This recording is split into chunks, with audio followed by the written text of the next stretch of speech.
Welcome to Accenti's Workshops to Build Community. The project is made possible through the financial support of Employment and Social Development Canada as part of the New Horizons Seniors Program. My name is Licia Canton, founding editor-in-chief of Accenti magazine. Today's workshop is Memories and Heritage, How to Create and Perform a Spoken Word Poem with Liana CUSMANO and Lucia DE LUCA. So I'm really pleased to have Liana and Lucia here with us. And without any further ado, Lucia and Liana, the microphone is yours. All right. Can everyone hear me? Hi, everyone. My name is Liana. It's great to be here with all of you. Thanks for all tuning in today. In the summertime, in the heat, wherever you might happen to be from. I see that Linda is presently in Dallas, Texas, and so there's a nice range, a nice variety. I'm really excited about this workshop. I'm a spoken word artist. I've been a spoken word artist for a few years. Today, Lucia and I are going to be talking about how to build a spoken word poem as it's written, and then performance as it's performed. And we're going to be doing that together. Right off from the beginning, I want to stress that there is no expectation that your poem or your performance, your piece, whatever you produce out of this workshop, be a finished or polished piece of work. Hopefully you can come up with something that then you can take with you after this workshop is over and tune up or fix or revise after the workshop is done. So I'm really excited. I'll hand it over to Lucia. Yes, I agree with everything Liana said. This is a very beginner-friendly workshop, and we're just here to help you make art, make poetry out of your memories. And that is really the only expectation, if any. So thank you all for joining us here today. How familiar are people with spoken word? Have you heard of spoken word before? No, I'm seeing I'm like scrolling through to see faces nodding or shaking their head. Yeah, we know what spoken word is. Just in case you might not know, spoken word poetry is just poetry that you perform. So for Liana and I, we write many poems with the intention of performing them on stage. And we're gonna give you a couple of examples of some short poems. Liana, do you want to go first? Sure. So we're going to be talking about how to create and perform a spoken word poem specifically based on memories and heritage. Memories and heritage are very much like fertile ground to mine for inspiration. And that's what this first poem is going to be about. I find that for a lot of people, myself included, our childhoods are for a lot of us, there's so many vivid scenes and smells and words from our childhoods. And it's something that I've been exploring a lot, especially lately in my poetry. And so this is a spoken word piece that's directly informed by my memories. I would say that it doesn't have a title right now. It goes like this. Last night, I saw you in a dream, and in the dream, I thought that I'd seen you in a photograph. The old pasticceria is a coffee chain store now. Next year, it'll be a laundromat. A coin machine will stand where I once picked out rainbow sprinkle cookies before I could tie my shoelaces, before I could read. Where do you put the duplicates and triplicates of pictures that are already in photo albums? Do they get their own album?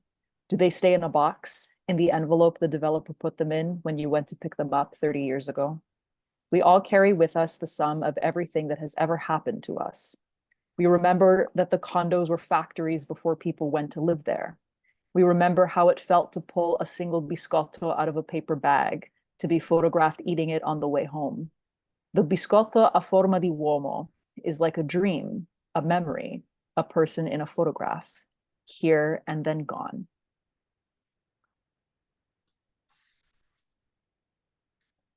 That was beautiful, Liana. Thanks, Lucia. So my example, sometimes when I write poems, I will take memories or specific events and use them as a metaphor for something else that's going on in my life. So I'll use my own life as a metaphor for something else that I'm processing or thinking about. So this poem looks at kind of like a funny anecdote, but is in writing it was an opportunity for me to reflect on and reframe my perspective on living with a chronic illness, because before writing this poem, I used to kind of live in anticipation of an emergency, which was not helpful because there were no health emergencies. And in this poem, you'll see me change that perspective while using storytelling to share that. On a Tuesday at 3:04 a.m., the alarm system in my building went off and stopped before I had enough time to put my socks on. This left me confused. Should I finish putting my socks on or go back to bed? Awoken again at 3:12 a.m., I evacuated, socks on. On Thursday, the same sequence repeated itself at 3:33 and 3:45 a.m., an alarm that couldn't sustain its blare. Incapable of deciding if it should stick to yelling fire or admit to mistaking a clean breeze for smoke. Less of my neighbors bothered to leave their apartments this time, made lazy by their compounded anger. My partner and I lingered in the lobby, ready to leave if necessary, and saw the fire trucks pull away for the second time that week. I considered going back to sleep with my socks on forever, but didn't want my feet to live the rest of their lives as if an alarm was about to go off. The couple next door was furious. My partner was dreading work the next morning, but I just had an epiphany. I can't live my life bracing myself for flare-ups either. I'm healthier when less prepared for an emergency and more prepared for rest. Chronically healing rather than chronically ill. I left my socks on the floor.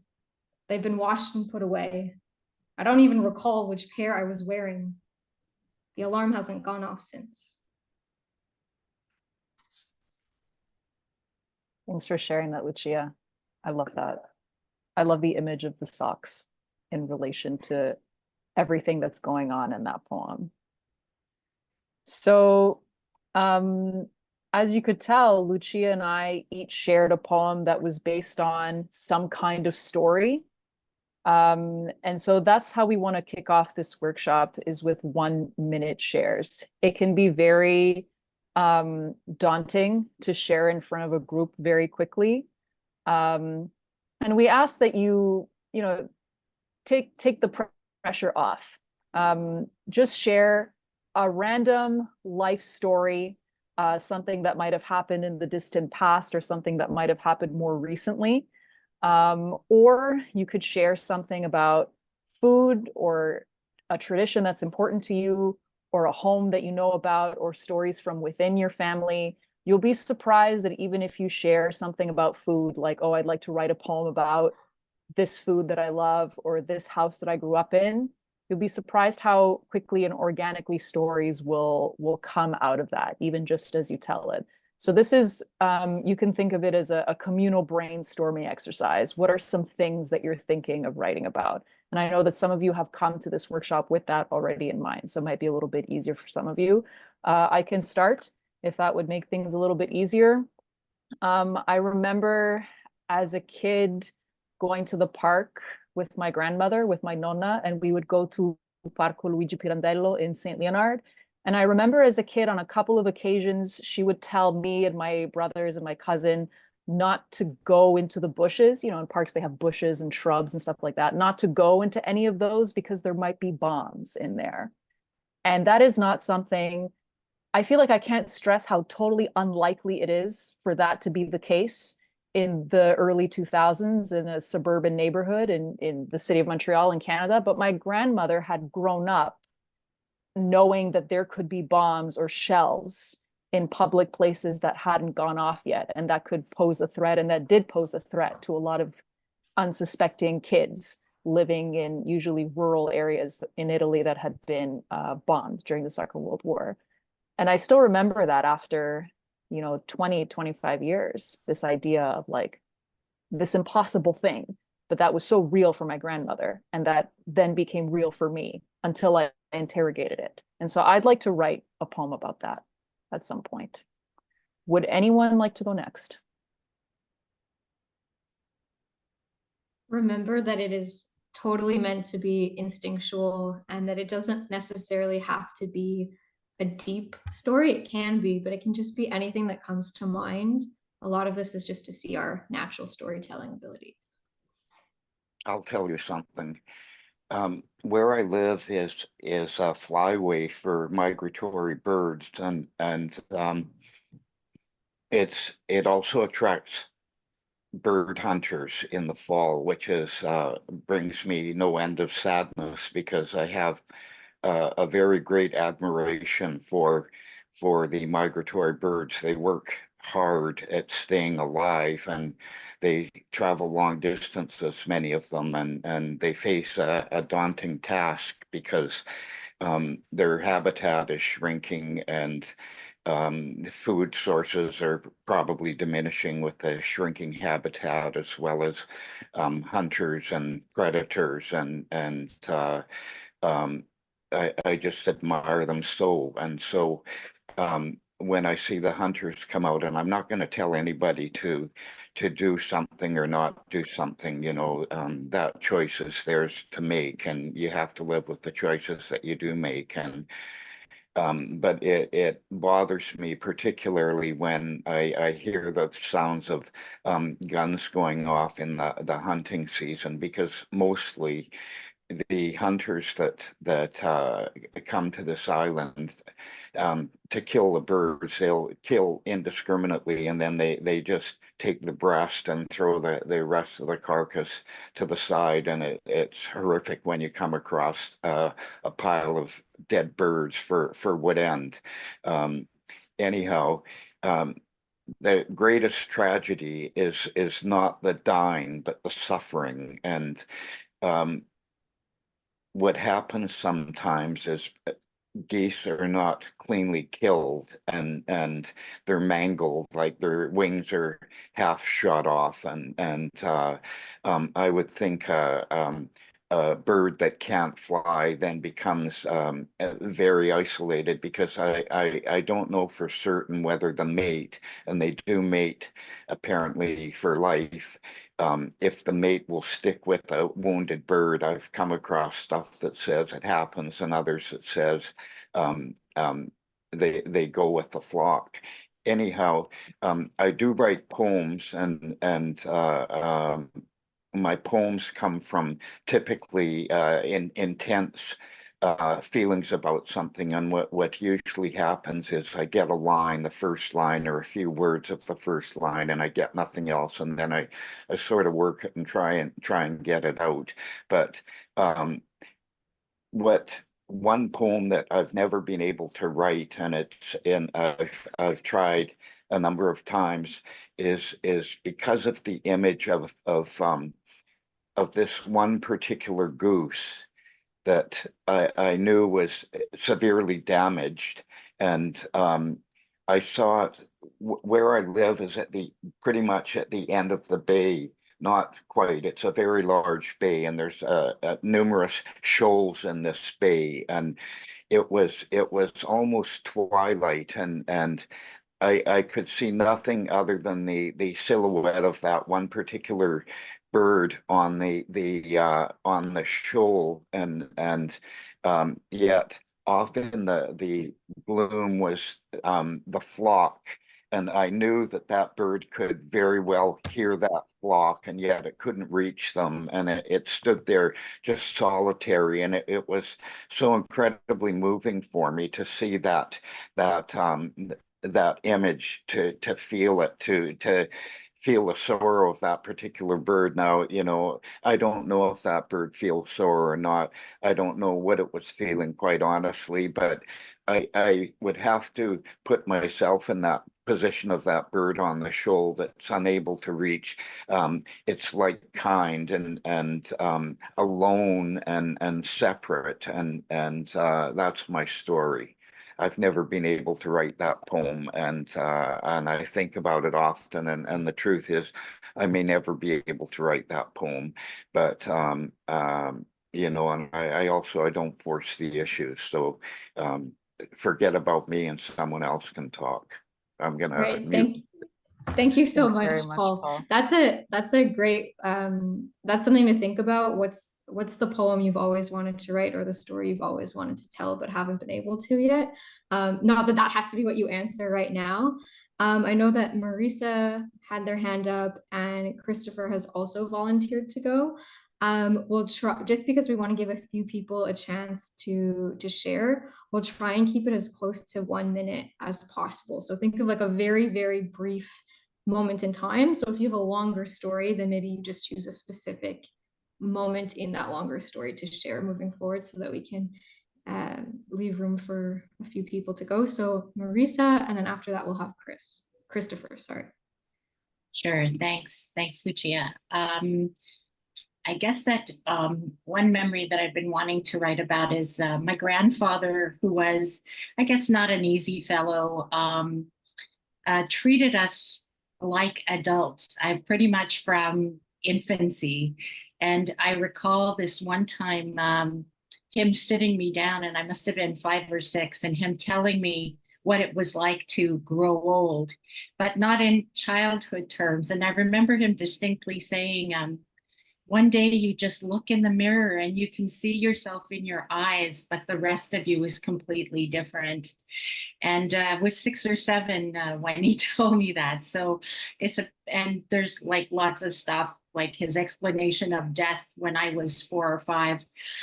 So yeah, so I think there's some material there. Absolutely. Thank you for sharing. We'll go right away to Christopher. Hi, thanks so much. I have a timer on, so I'll do my best.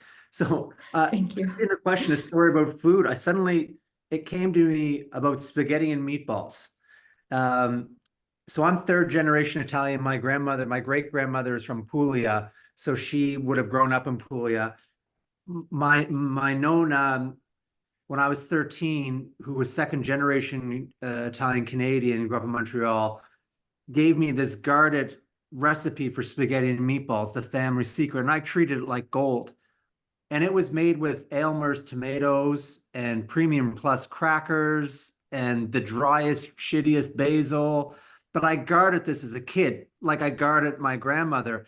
But now, as someone that spends a lot of time in Italy, and I do quite a bit of work there, and I'm also basically vegan, I look at this recipe now as an adult and go, oh my God, it's terrible. So when I make the traditional family spaghetti meatballs, it's with organic tomatoes and fresh basil from my garden, and I make vegetarian meatballs. So it's sort of the idea of, as well, and I'll wrap it up with, all of my family was coming to Canada for a better life, and I find myself now spending more and more time in Europe, and specifically in Italy, for a better life. So sort of that. Thank you. Thank you for sharing. That was a really beautiful perspective and would certainly make a very interesting creative writing piece.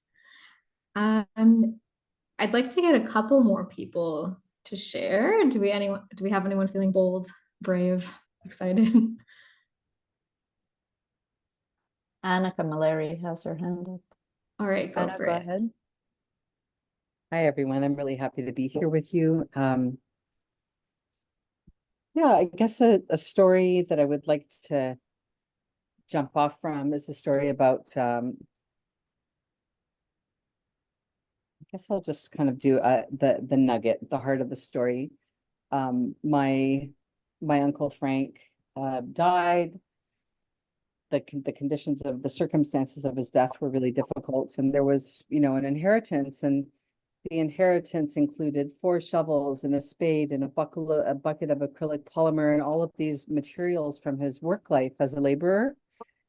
And then there was a surprise $30,000, which was really genuinely surprising, because of his relationship with substance and periods of unemployment. And there was one family member, my brother, of all of the offspring, who was excluded from the inheritance. And the story stays with me because of how we can sow seeds of discord, even in death, or nurture those seeds, or make choices of peace and reconciliation. And that's kind of the heart of the story. How many thousands was that, Anna? We have that question in the chat. 30. 30. 30,000. I think that's such a heavy is not the right word, loaded is not the right word, but like fruitful, I think, ground for poetry, definitely. There's so many different themes at play in there. Thank you for sharing that. Yeah, you're welcome. Would anyone else like to share? Janet? Oh, Janet and Marco? Maybe we'll have Janet first, then Marco. And then Lena. Okay, perfect. Thank you. So glad to be here. I'm recently back from England, where I took my Italian-Canadian grandchildren, and we had a grand family holiday there. And when I was there, it really reminded me of something we did as young teens when we went picking blackberries in the bramble patches on the Yorkshire, against the Yorkshire stone walls. And brambles, you pick blackberries, you come home, you strain them, you make blackberry jelly, so great. But going into the bramble patch itself to reach the really good fruit is very prickly, and you trip over brambles. And I think there is something in there to talk about the prickles and the joys of having an English wife and an Italian husband, raising a family that's a wonderful family in the end. That's beautiful. Yes, definitely. Thank you for sharing. All right, so we'll go to Marco and Lena, and then I think after that we'll move on to the next activity. But if you're burning to share, signal us in some way so that we know. Thank you, Lucia. And it's really nice to hear the different anecdotes, different shares. The one that I was thinking about is a few years ago, visiting my nonna, who's now close to 102, still lives at home, but visiting her with my father. He would alternate days to visit her, and so he would always check her heart rate and would write it down on a piece of paper so that the next day when my aunt would visit my nonna, she would see what the heart rate was and she would write it down. So you have this, piece of paper that has all these numbers, and it reminded me of the tombola board, like bingo. And so then that metaphor, that analogy of the tombola board and this paper with the heart rate numbers, and that idea of how lucky she is to be that old. And so I've been trying to figure out how to use that metaphor in a poem, but I haven't got far with it. But I've been one of the memories and very striking image. Yes, that's a great concept for a poem, and I'm excited to see where it goes. Thank you for sharing. And we'll go to Lena. Hello, everyone, and thank you. I'm going to use a prompt from Interplay, which begins with I can talk about. So I can talk about hot July afternoons when I was a child, and Italians had descended on Wasaga Beach. And my sister and I, we were out in the yard on the sand, making pizza, mud pies, and hamburgers. And it was so still, and we didn't budge under those pine trees. And we were waiting for an adult, my uncle, my mother, my father, to take us down to the shoreline, down to the water, because if it wasn't 5 o'clock, we couldn't go. And if we hadn't had enough hours waiting between the time we ate and the time we went to the water, we couldn't go. I just remember the silence of those pine trees and the heat of July. Yes, thank you. Wow, that was beautiful. You guys have all had such great storytelling voices already, just in something that was, improvised. So I'm looking forward to seeing how this evolves in the next hour. Now we've warmed up our voices, our storytelling abilities, and Liana will take over to help you guys get warmed up with writing. All right, the writing starts now. So writing can be very scary and intimidating. I think just about everyone, if not everyone in this workshop knows that. That might be the reason that you're here, because it's difficult, especially when you've had a story, and this is the case for some of you percolating, and you're not sure how to write it or how to finish it or how to start it. I think the free write is a really interesting exercise if you allow it to take you wherever you need to go. So a lot of us think that, oh, we need to write, it has to be perfect as soon as we write it down. And I'm very much a fan of tossing that theory out the window. If you don't have anything written down, if you get in your own way, like, oh, I can't start because it has to be good as soon as I've written it, you have nothing to work with. So even if you're putting something down on paper and you wind up scrapping that, and nothing from that original, I don't know, 15, 20, 50 words, even if none of that finds its way into your final draft, you are still giving yourself something to work with. So by all means, write something that's bad, and it won't matter, because that's the clay that you're giving yourself to work with afterwards. So I'll give everyone, 10, 15 minutes. I'll check in every couple of minutes. Just write without thinking. This is not the poem. This is what will become the poem. And so just allow yourself to write whatever comes to mind. If you shared a story, a lot of the stories that you told and that we shared were so clearly poems in the making. But if you're not sure how to write that down, just tell it to yourself again and write down what you're thinking. It can be as simple as, I would like to write a poem about when I was, living here or with this person, and I remember the sun or the ground or the air or the trees. It doesn't have to sound like a poem. Just put words down on the page. And if it's too difficult to write it, you're muted, say it out loud to yourself, and then write down what you've just said. So the free write is just write something that you would like to write a poem about eventually. This is the starting block. Does that make sense for everybody? I think, does Bruna have a question? Oh yeah, we can't always see if you have a question, so sorry about that. Bruna, do you have a question? You're muted, Bruna. So you could either unmute or you could put your question in the chat if that would be helpful.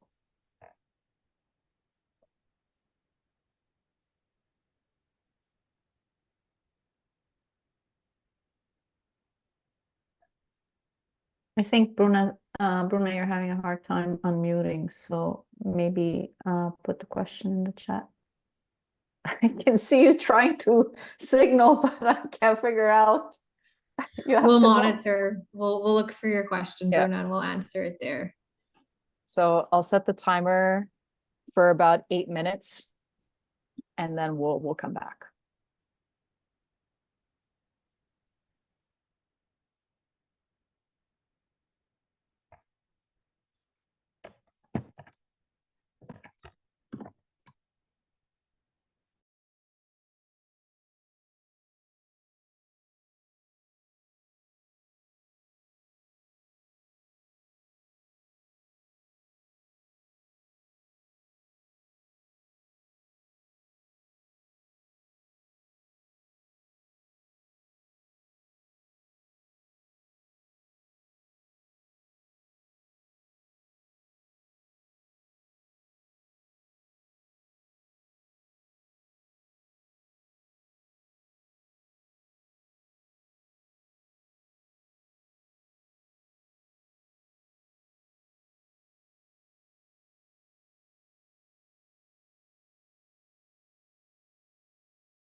I can see people writing, which is great. We'll give it another 2 or 3 minutes. Again, what you're writing doesn't have to be finished. This is the very first early stage of putting a poem together. So you're giving yourself something to work with.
All right, it's been 8 minutes, so you can wrap up the word that you were writing, and we're going to move into the next phase. I like to think of poetry as a puzzle that you put together, and it's made up of pieces that you have also created. So the image sort of comes up, not of its own volition, but you don't have an image to start with. You're creating it as you make it. And it's obviously a creative process, but it can be very obviously internal and insular and circular. And it can be very frustrating. The poem that you write today might just be, or the thing you work on today might just be an exercise in frustration, be like, I'm not going to touch this ever again. Or you might pick it up a month or a year from now and realize, oh, the work that I did in that workshop was something that I needed to do, and then I needed to let time pass, and now I'm ready to finish it or to work on it some more. It'll be different for everybody. So the next stage after the free write is to pick a section of what you've written, depending on how long it is, and to add things to it that make it more quote unquote poetic. And that happens to be literary devices.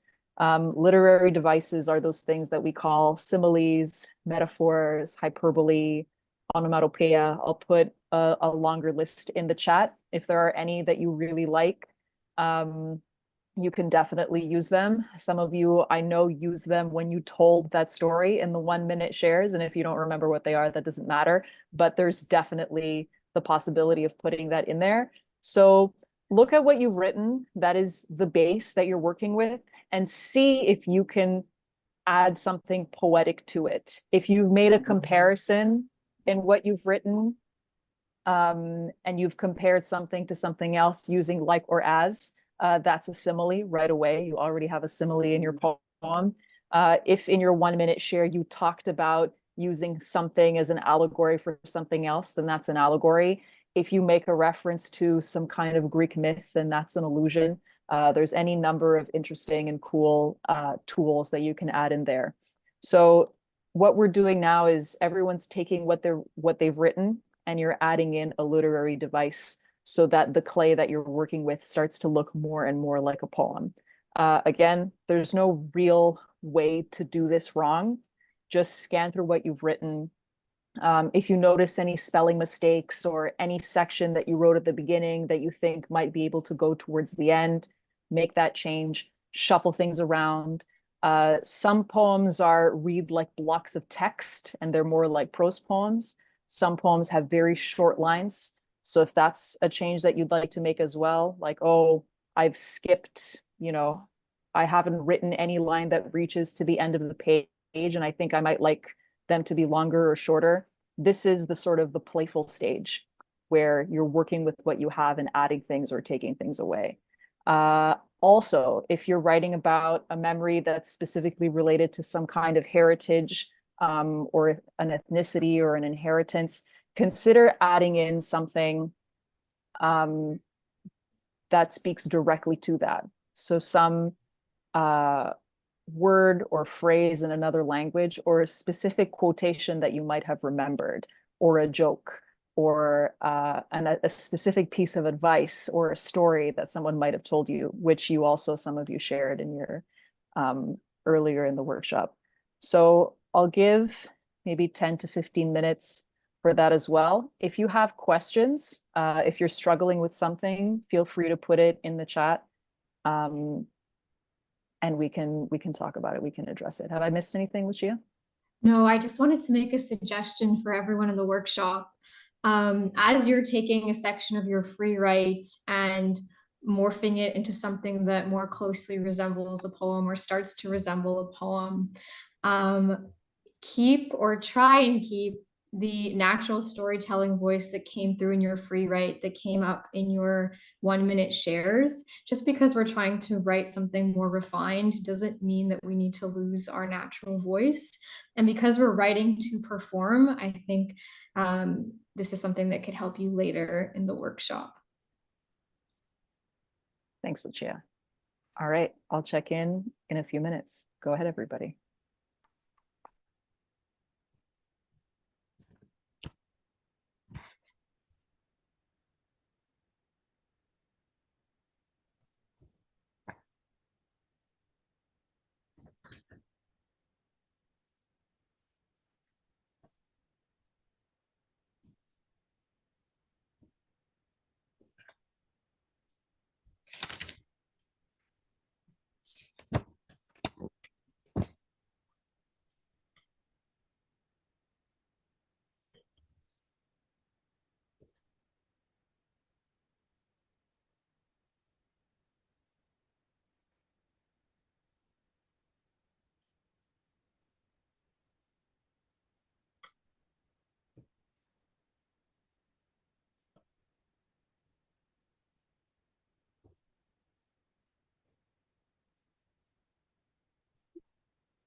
We'll give it another 3 minutes or so.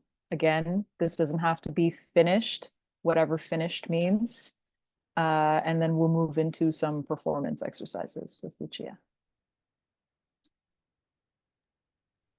And as you're continuing to write, a literary device that I like to lean into more, especially in earlier drafts of my writing, is imagery. So if you've already used imagery, then maybe consider using it to talk about some of the five senses you haven't already appealed to yet. So if you talked about what something looked like or sounded like, maybe consider adding in how something felt or tasted or smelled.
All right, you can wrap up the word or the sentence that you're writing, and we'll talk about performance.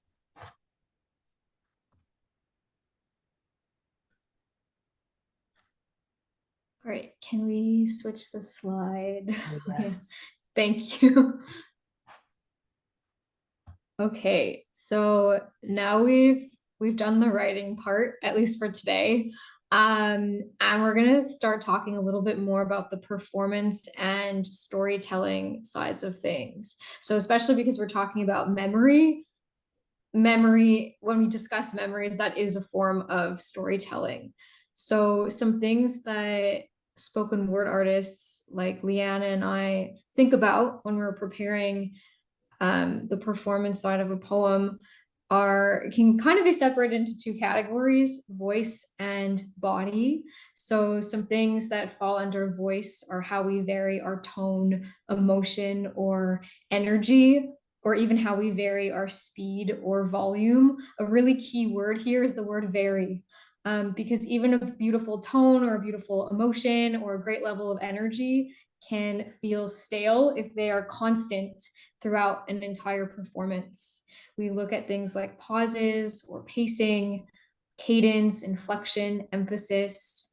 A big part of storytelling is also incorporating your natural voice. It's not just putting on a fake voice, it's also leaning into how we would regularly tell an animated story to a friend at a coffee shop or a friend who's over. It doesn't always have to be this big performative voice, and incorporating our natural voice can also make our performance look and feel more authentic, because it is. If we've incorporated another person who's speaking, like maybe our nonna is speaking in our poem, then maybe you give your nonna a voice. What kind of voice do you want to give your nonna as you're telling your story?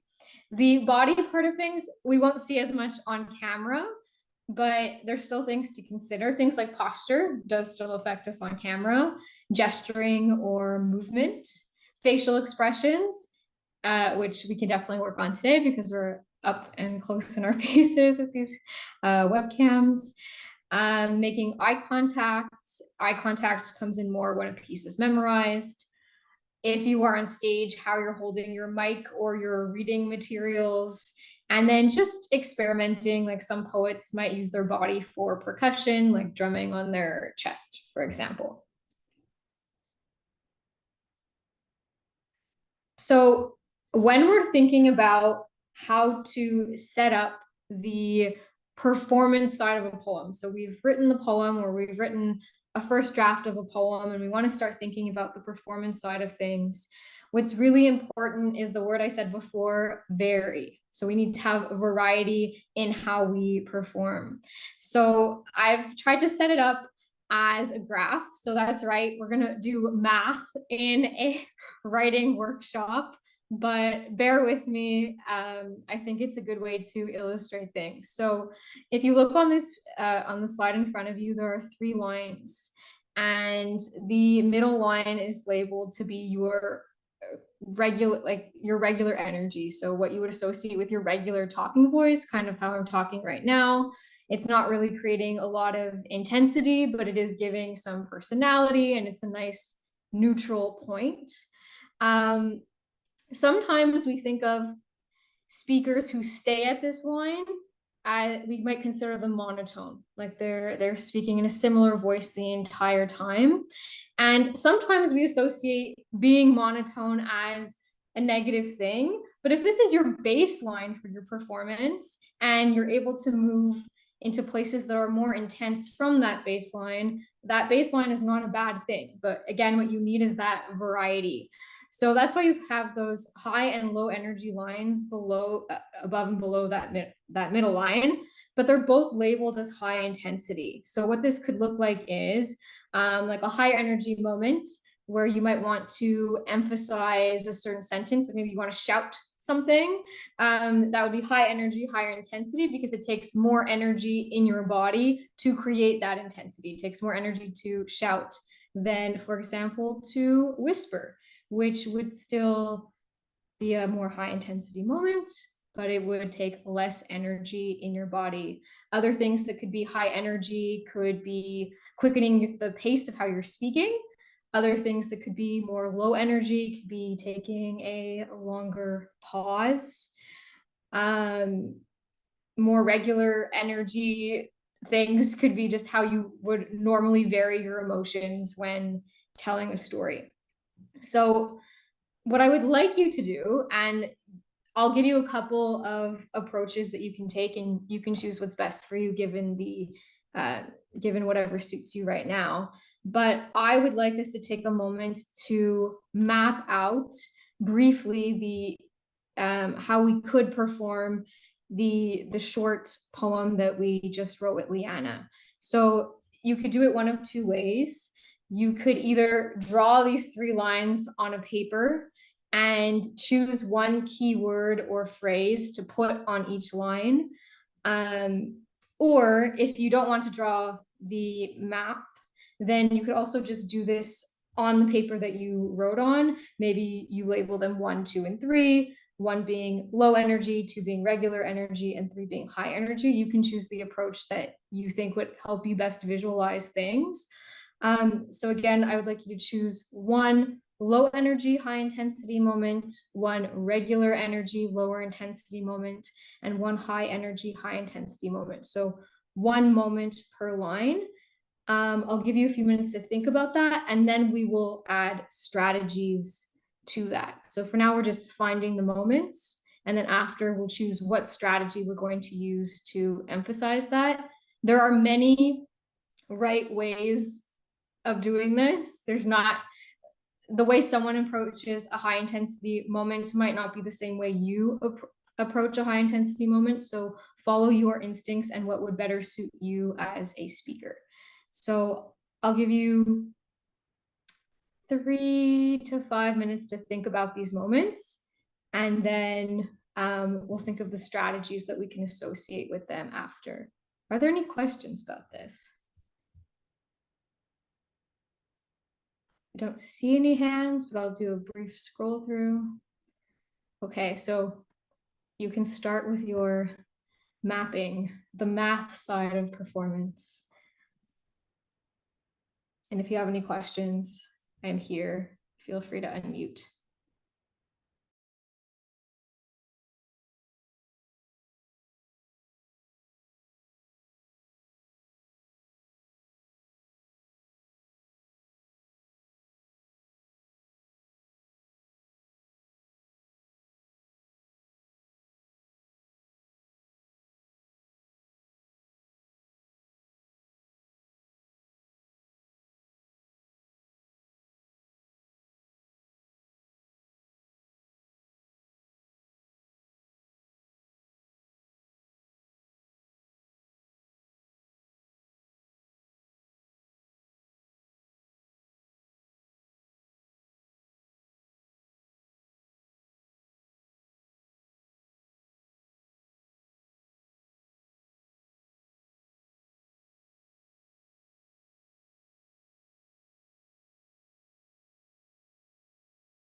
Okay. Do we need a couple more minutes for this, or are we okay to think about which strategies we can add to the moments that we chose to highlight or label or map out? Okay, I don't think I see any questions, but I'm looking through. Liana, if we could go back to the list of strategies. Thank you. So for each of the 3 moments that you chose to label as moments that you want to emphasize on each of the 3 lines, I would like you to choose 1 or more strategies that you would like to experiment today with in that moment. And the same way we edit poems over and over again, we edit performances. So this is just a trial. So if you today decide that you want to emphasize a certain moment by raising your voice a little bit, and then at the end of the workshop, you realize that doesn't suit your poem, then you can edit that strategy as time goes on. So I'd like you to choose one or more of the strategies here and label each of the moments that you chose with one or two of those strategies that you're willing to experiment with in this workshop. So you might choose after a certain word to take a long pause, or you might choose to decrease the speed of your voice while also decreasing the volume. Or you might choose to have a certain facial expression or gesture. So I'll let you decide what you want to experiment with today. Another few minutes to pick and choose. This is just a trial. As we've been saying since the beginning, there is no pressure.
As you're labeling, I encourage you to try these things out loud or wherever you are in your space to see if they fit for you. You're on mute. You're welcome to turn your cameras off. So if you're like, I think this would sound better louder, but I want to see how it feels, there's nothing stopping you from doing that right now with privacy because you're in control of your microphone and you're in control of your camera.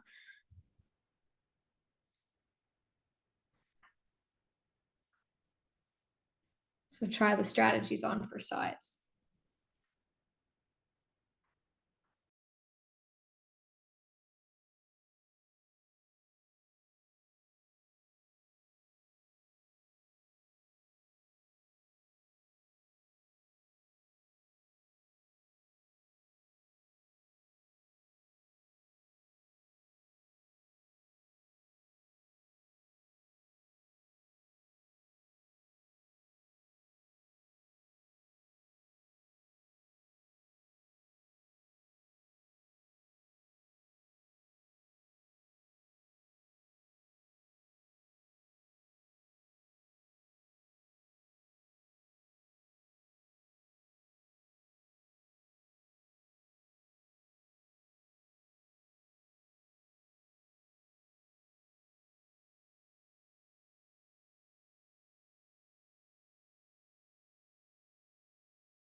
If you haven't done it yet, I would like everyone to try it at this point. And again, mics off, cameras off, whatever you need to do.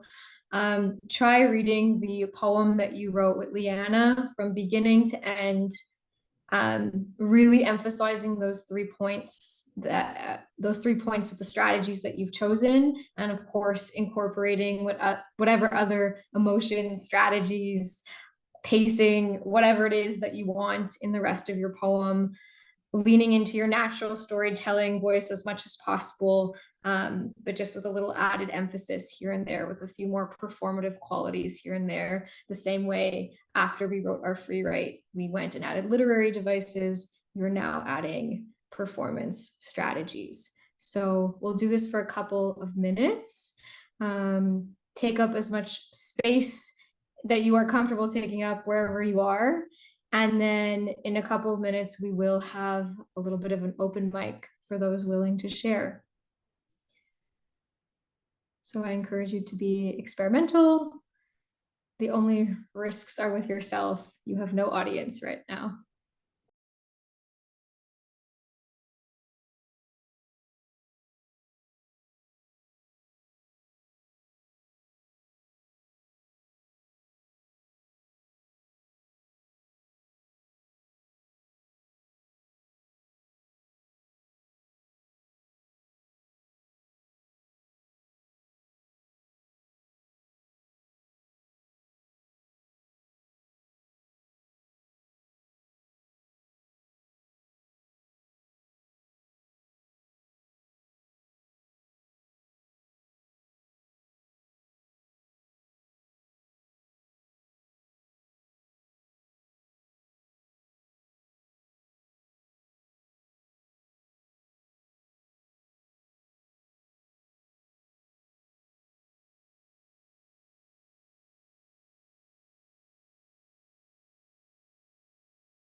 All right, so thank you for experimenting with us and trying out some performance strategies. We would like to open this up to what would resemble an open mic. And if anyone is willing to share what they wrote today or part of what they wrote today, we are all open to hearing it. This is not expected to be something that is rehearsed. Again, there is no pressure whatsoever. We know that this is the first time that you're trying to read this sort of started, half-finished poem out loud, and there is no expectation around it other than us just appreciating you for being brave enough to try something different. Do we have any volunteers? Anyone brave enough to go first? Anna's hand is up. Anna, would you like to start? Sure. Thank you. The ice cubes were stacked like glass bricks, and the grenadine painted pink clouds all the way to the top of the glass. My daddy was behind the bar today, so I knew that my Shirley Temple would come with an extra cherry on top. Cranking my neck, I would reach the top of the straw and sip my first few sips, all the while not taking my eyes off of his smile. Thanks for letting me share. Thank I you, love Anna. that. Thanks, That Anna. was really well done.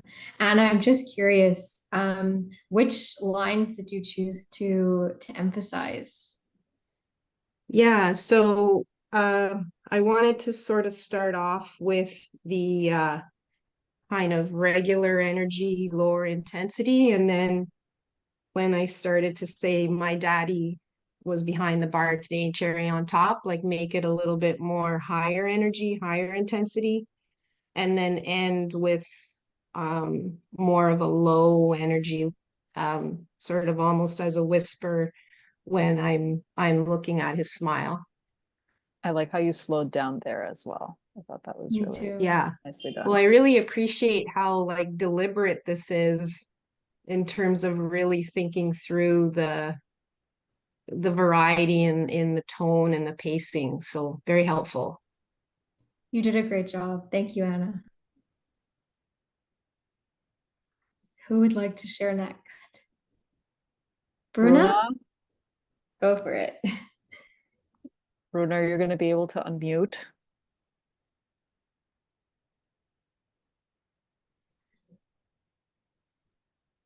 There should be a microphone in the left corner of your screen. Oh, you had it.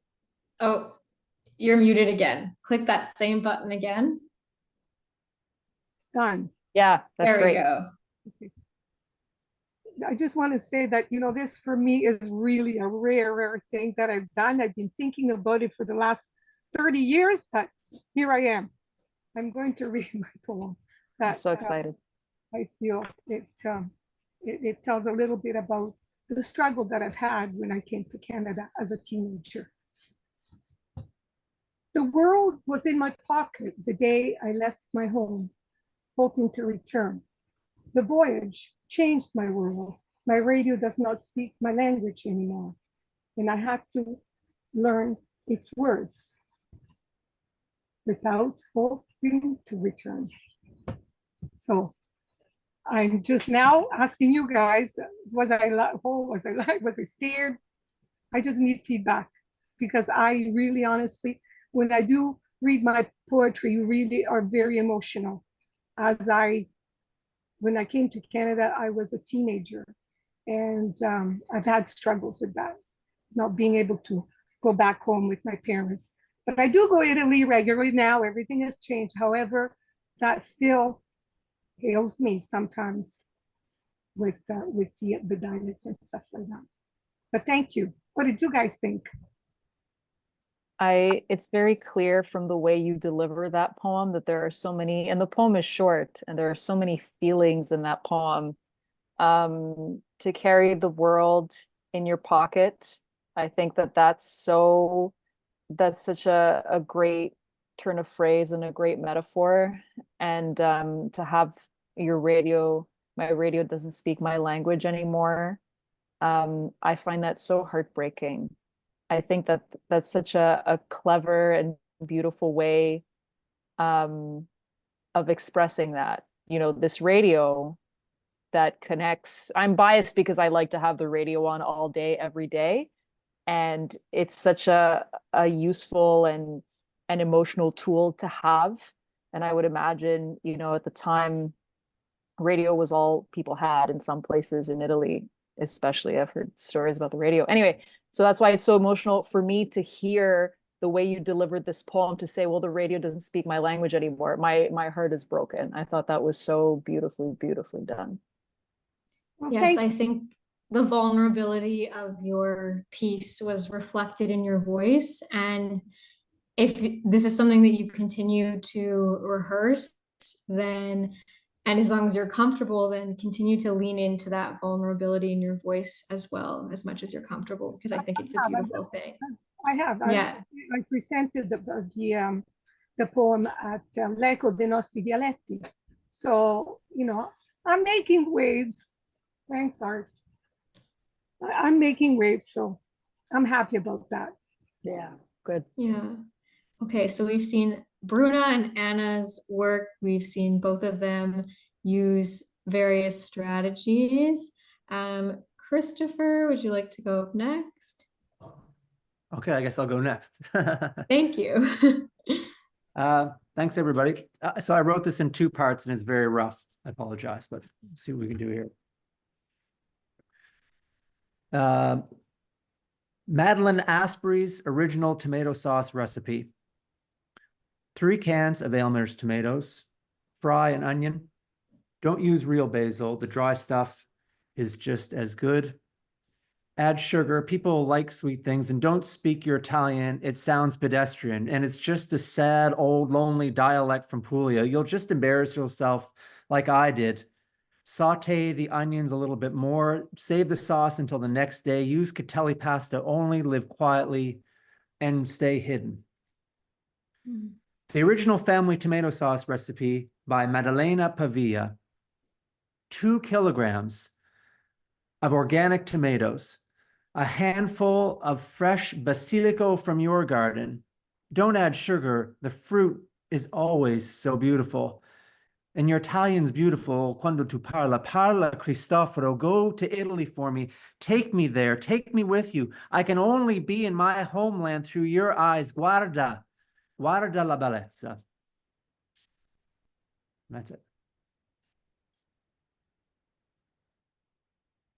That was, yeah, that was if that's your first draft, that was a wonderful first draft. That didn't feel rough at all. And I want to commend all of you who've shared so far. It takes a lot of guts to share something that is new, that is a first draft that you're still experimenting with. And Christopher, I really appreciate that you really went for it there, and it showed and it paid off.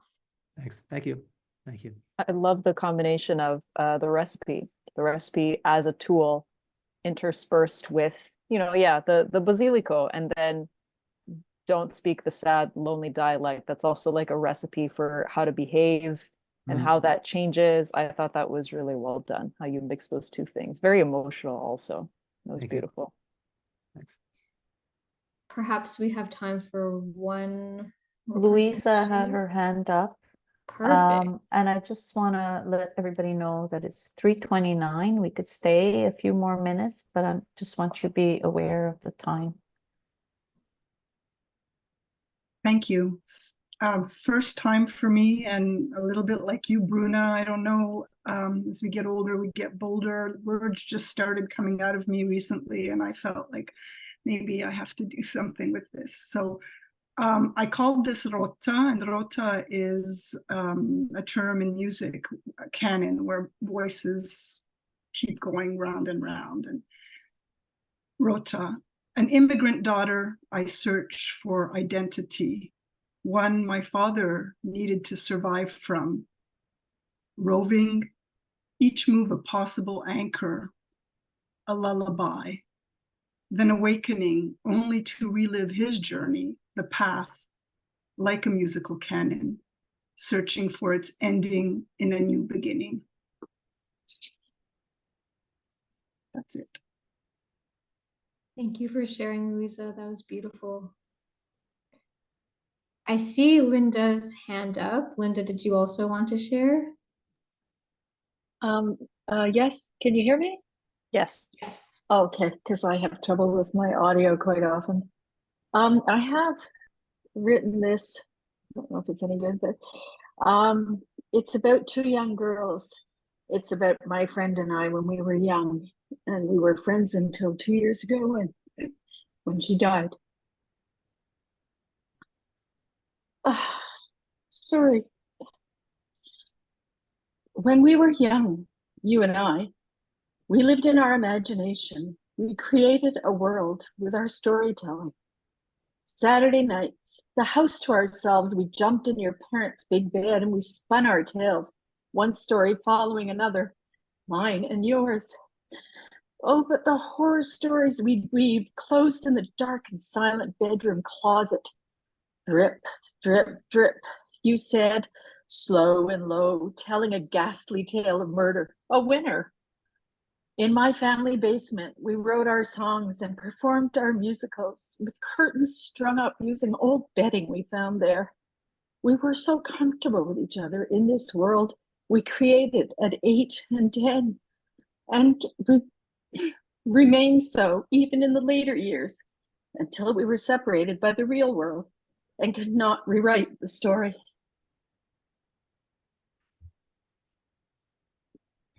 Thank you for sharing that, Linda. I think it was so wonderful of you to, share those words. But I think it was really beautiful to see you kind of layer two voices at once. You kind of had the voice that was kind of processing what is painful and something that you're grieving, with also the joy of reliving some of those moments, which made your piece really enticing to listen to, and also the words were wonderful as well. The imagery was so clear and concrete, the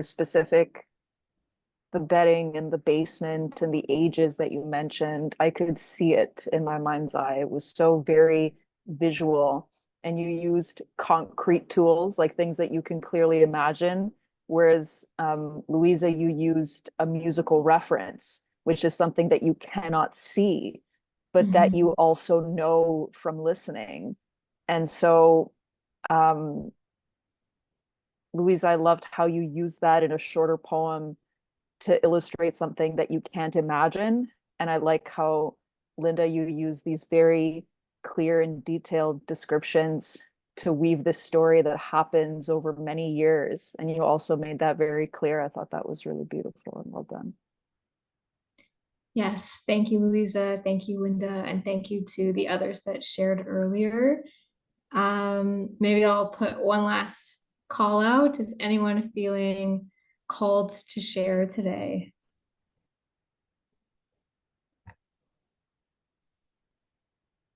A last opportunity. I just want to say thank you to everybody who participated and for the hosts who put this on. Thank you very much.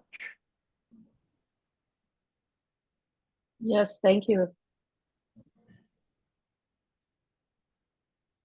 Thank you all for being here. If anyone has any questions for our workshop leaders, please feel free. If you don't want to share, but you have specific questions, go ahead.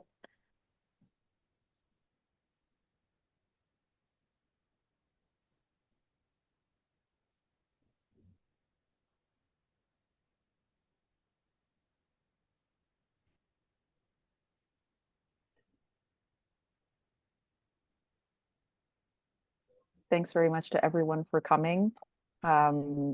It's challenging to write, and it's challenging to write based on memory, especially when the memories that we're working with can be sometimes complicated.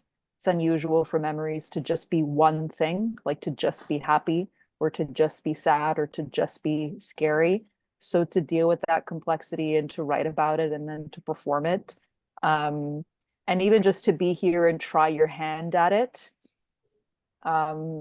is really admirable and remarkable. So thank you to all of you. Linda has a question. Can we hear storytelling somewhere in Montreal? There is a storytelling collective called Confabulations, where people get up on stage and perform stories. It's the art of storytelling. Whereas the Throw Poetry Collective and Poésie Slam Montréal, Slam Montreal, that is spoken word. So both of those things are storytelling, but Confabulations is telling stories on stage, and the Throw Poetry Collective and Slam Montreal are spoken word events. And I would say that attending these events really help you, develop as a storyteller yourself or as a spoken word poet yourself. Something I like to attend, even though it's not necessarily my art form, but still informs my art form, is just going to comedy nights, because those people are also fantastic storytellers. That is also a form of spoken word, because it is literally words being spoken. So even though I'm not a comedian by any means, I like to look to comedians in the ways they address audiences. I don't know if Slam Montreal or Confabulations does this, but Throw Poetry takes place live and also streams their events. So if you're not in Montreal or you are in between cities, you can tune in. I believe it's to their YouTube channel or their Facebook page. I saw a hand up. I think it was Marco. Yes, I just wanted to close. So thank you very much. That was a very formative hour and a half. I was curious. So I lean more page poet. More of my writing is page poet, but there's so much to learn from the spoken word side of it. I like the storytelling strategies that you provided. What other tips could you give to a page poet that when he reads, or when he or she reads, when they read, what to pay attention to, or what they could be conscious of?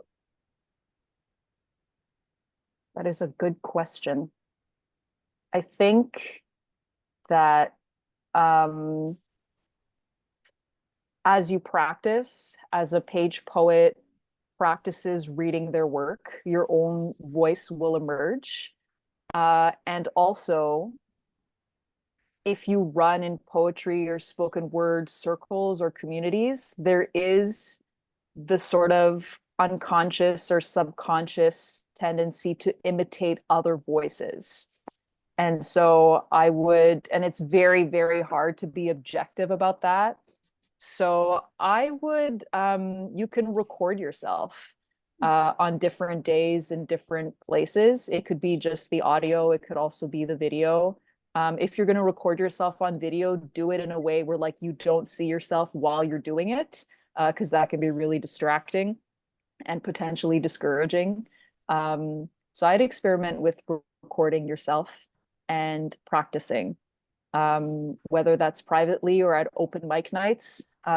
Spoken word can be a competitive space where there are poetry slams and you go there and you compete. But there are also lots of open mics where there are no points. There's no element of competition there in any way.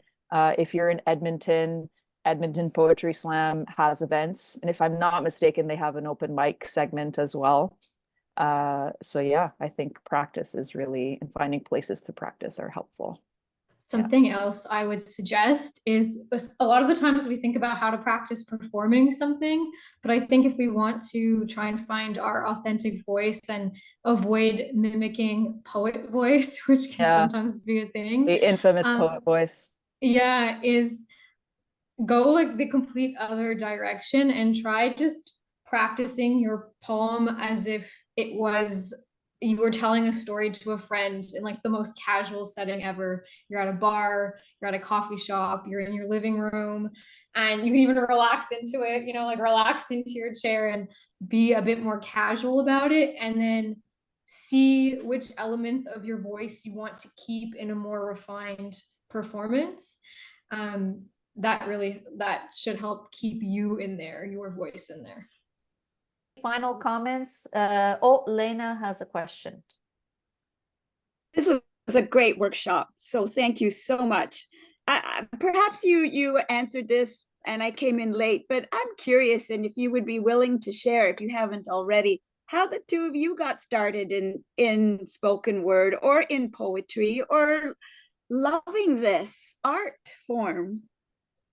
That's my you question. Want to start? That's a good question. That is a great question. Sure. So I was in grade 10, and maybe Liana would remember this, or some other people would remember this, but there was a poem, an animated short film of a poem by a Canadian poet, and it was called To This Day. And I was listening to it and everyone was listening to it. It went kind of viral at the time. And I was like, I think I could do this. And I was in the IBO program, and to graduate in the IBO program, you have to do something called a personal project in grade 11. So, and actually starting grade 10 and in grade 11. So I did my personal project on creating a spoken word album, which I will never listen to again. And I think it's been lost, and for the better. If I ever find it, I'll burn it. I don't want to hear it. And I say that because I don't think I was very good at the beginning, but it's been over 10 years now and I've stuck to it. And my voice and my skills have evolved over time. The very first time I performed spoken word was in my grade 11 variety show. And most people didn't know what it was. And I was definitely the only spoken word poet in the variety show. And actually, despite having rehearsed for months, for countless hours, and having it completely memorized and knew it inside out, when I got on stage in front of 200 teenagers and their parents, I forgot the words because I was so nervous. So the first time I ever performed, I forgot, but then I paused and I continued when I was ready. And yeah, and it's a good thing I kept going, I guess. Good for you. Brava. I started a bit later. To this day it's like the one of the mainstays of like spoken word. It's like one of the only like viral spoken word poems. And Shane, I don't know how to pronounce his last name. But Shane is like a big deal. Like that poet is a big deal on the spoken word scene. And I started, it was the same thing. It started with watching like spoken word videos online. And then I had always written poetry from the time I was a little, but I had only ever been a page poet. And so I transitioned to, but I was also like a debater in high school. And so I was used to speaking in front of crowds. And then when I was a little bit older, it would have been after high school, it would have been in CEGEP. So in like the pre-university years when you're a student in the province of Quebec. Yeah, and there was like some variety show or something. And it was like at lunchtime, like one of those free period things. And I wrote a poem and I performed it in front of a crowd. And then I didn't touch it again until I wasn't a student anymore. I was working full time. I had graduated from school. And because I was working full time for the first time in my life, my evenings and my weekends were all mine. I didn't have any like papers to write or anything to study for. So I started going to the Throw Poetry Collective, and I started to go there and check out what other people were doing. And then I started writing my own pieces and performing them. And I traveled around. Lucia and I met at the Throw Poetry Collective. So that's how that started. I recently went through all the poems I have ever written, including all of the poems I wrote in high school and that I typed up and put in a folder, and I couldn't read them. It's not like I read that, like I tried to read them and couldn't. They were unreadable.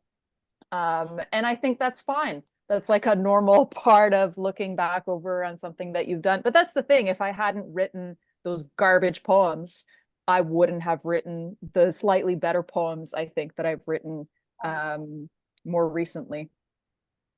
Yeah, that's a good question. Thank you. Grazie.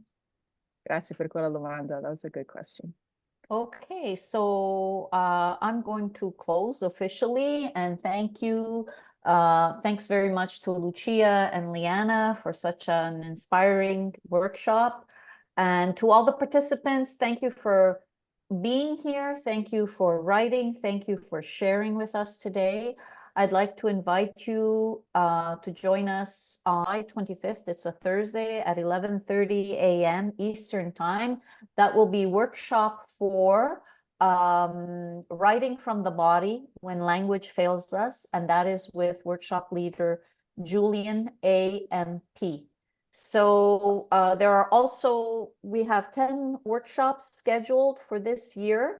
You can go to accenti.ca/workshops to build community and see what's out there. There's another workshop coming up in August with Cassandra Marcillo.